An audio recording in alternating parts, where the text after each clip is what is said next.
दोस्तों, क्या आपको पता है कि भविष्य में जीव विज्ञान कितना एडवांस हो जाएगा और कौन कौन से अमेजिंग इन्वेंशंस होंगे? बायोटेक्नोलॉजी से हमारी लाइफ कैसे चेंज होगी? अगर आपको पता नहीं तो इस वीडियो को पूरा देखिएगा, क्योंकि मैं आपको बताने वाला हूं फ्यूचर।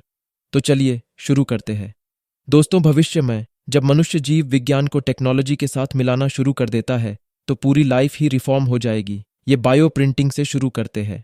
बायो प्रिंटिंग वास्तव में 3D या 4D प्रिंटिंग है, लेकिन इसमें प्लास्टिक या मेटल की बजाय बायो इंक्स नामक लिविंग सेल्स का उपयोग किया जाता है। ये सेल्स एक दूसरे से जुड़कर बायो स्ट्रक्चर्स बना सकते हैं। बायो प्रिंटिंग से हम सिर्फ ऑब्जेक्ट्स नहीं बनाते, बल्कि उनमें जिंदगी की सांस भर रहे हैं। बायो प्रिंटिंग केमिस्ट्री का सपना सच कर सकता है। इसके बेसिक उपयोग में ऑर्गन, आंख के कॉर्नियस, बालों के फॉलिकल प्रिंट करना, बालों के गिरने के लिए, पर्सनल ब्यूटी टेस्टिंग, लड़ाई के घाव भरने आदि शामिल होंगे। भविष्य में कॉम्प्लेक्स बायो प्रिंटिंग से हम मरीन इकोसिस्टम्स को रिस्टोर करने के लिए 3D प्रिंटेड कोरल चट्टानें बना सकते हैं। ये चट्टानें नेचुरल स्टॉर्म्स या जलवायु परिवर्तन के कारण क्षतिग्रस्त इकोसिस्टम्स को पुनर्जीवित करने में मदद कर सकती हैं। और छोटे अंतरिक्ष स्टेशन भी बनाए जा सकते हैं जो जीरो ग्रेविटी प्रिंटिंग फैक्ट्रीज की तरह काम करेंगे। ऐसे स्टेशंस प्लैनेट्स के बीच ट्रैवल के दौरान इमरजेंसी मेडिकल एड प्रोवाइड कर सकते हैं। ह्यूमन बॉडी की बात करें तो बायो प्रिंटेड ऑर्गन्स डोनेशन की कमी को दूर करने के लिए अंग ऑर्गन फार्म्स में बनाए जा सकते हैं, या फिर मरीज की अपनी कोशिकाओं से छोटे ऑर्गन्स बना सकते हैं जो ट्रीटमेंट से पहले परीक्षण के लिए उपयोगी होंगे। बायो प्रिंटेड प्रोस्थेटिक ऑर्गन्स भी लिविंग टिश्यूज का उपयोग करके बनाए जा रहे हैं बेहतर इंटीग्रेशन के लिए, जैसे कि बायो प्रिंटेड हाथ जिसकी नसें और मांसपेशियों का नेटवर्क होता है। साइबरनेटिक्स फील्ड में भी प्रयोग किए जा रहे हैं, जहां बायो प्रिंटेड ऑर्गन्स में इलेक्ट्रॉनिक्स लगाकर साइबरनेटिक ऑर्गन्स बनाए जा रहे हैं जो नेचुरल ऑर्गन्स से एडवांस्ड होते हैं। या फिर सेंसर्स और नैनो फिल्टर्स वाले फेफड़े जो हवा से टॉक्सिन्स हटा सकते हैं। चलिए भविष्य में कुछ होने वाले इवेंट को देखते हैं एक स्टोरी के माध्यम से। एक आर्कियोलॉजिस्ट को दुर्घटना में देखने की शक्ति चली गई थी, लेकिन बायोनिक कॉर्निया ट्रांसप्लांट के बाद उसकी आंखों की रोशनी वापस आ गई। और दुनिया के किसी हिस्से में एक अज्ञात कार्निवोरस बीमारी फैल रही थी। वैज्ञानिकों ने बायो प्रिंटिंग से नई त्वचा बनाई और बीमारी को काबू कर लिया। लोगों ने वैज्ञानिकों की सराहना की, लेकिन कुछ लोगों ने पूछा कि क्या ऐसे लोग अभी भी मानव जाति का हिस्सा हैं? कुछ फिलोसोफर का तर्क है कि मनुष्य को अपने DNA को बदलकर नेचर के लॉज से खेलना नहीं चाहिए, लेकिन किसी का कहना है कि जब तक इसका उपयोग मानव जाति के लिए किया जाता है तो यह नैतिक रूप से स्वीकार्य है।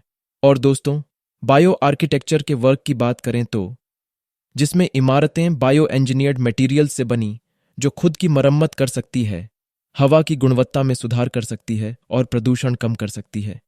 यहां तक कि इमारत को गेको इंस्पायर्ड स्टिकी और कोरल रीफ से प्रेरित इको कंक्रीट का उपयोग करके भी बनाया जा सकता है। इनमें से कुछ नए युग की इमारत जैविक बैटरीज द्वारा चलाती है, जो ऊर्जा को स्टोर और जनरेट करने के लिए बैक्टीरिया जैसे कंपोनेंट्स का उपयोग करती है। और कुछ लोग अपने शरीर को बायो हैक कर रहे हैं, बायो लाइट या पानी के नीचे सांस लेने की शक्ति हासिल करने की कोशिश कर रहे हैं। कृत्रिम गर्भ भी विकसित हो गए हैं जो निसंतान से मनचाहे बच्चे में उपयोगी साबित हो रहे हैं। बच्चे की DNA में रिक्वायर के अनुसार मनचाहा बदलाव करके बच्चे पैदा कर रहे हैं, लेकिन इसमें एथिकल कॉम्प्लेक्सिटीज शामिल हैं। दुनिया में इस बात पर बहस जारी है कि कृत्रिम गर्भ से विकसित बच्चों को इंसान कहा जाए या नवमानव। और बायो हाइब्रिड रोबोट्स, कुछ लोग तो अपने आप को पूरा बायो इंजीनियर करके एक नई मानव प्रजाति बनाने की कोशिश में लगे हैं। ये नियो ह्यूमन्स कहते हैं। मे बी बायो हैकर ने अपनी आंखों को बदलकर रात में देखने की शक्ति प्राप्त कर ली होगी।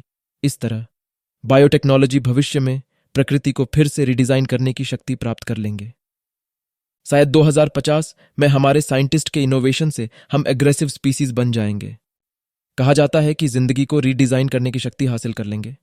और आज हमारे पास ऑर्गन फार्म्स होंगे। कृत्रिम गर्भ का उपयोग करके जनसंख्या बढ़ाने की क्षमता भी होगी। बायोनिक ऑर्गन्स वाले रोबोट्स, जेनेटिकली ऑल्टर्ड ह्यूमन जो छूने से लोगों को नैनोबॉट्स की मदद से ठीक भी कर सकते हैं। यह एडवांस बायोटेक्नोलॉजी की दुनिया होगी जब मनुष्य जिंदगी को इंजीनियर करके हम एक नई लाइफ स्पीसीज में विकसित हो जाएंगे और हम मनुष्य से कम और एलियन जैसे अधिक हो जाएंगे। मानवता अब प्रकृति का ऑब्जर्वर नहीं रहेगी, बल्कि इसकी मालिक बन जाएगा। इस तरह बायोटेक्नोलॉजी ने हमें प्रकृति को पुनर्रचना देने की अद्भुत शक्ति प्रदान की है, लेकिन शक्ति के साथ जिम्मेदारी भी आती है। हमें विनम्रता और सावधानी से आगे बढ़ना होगा।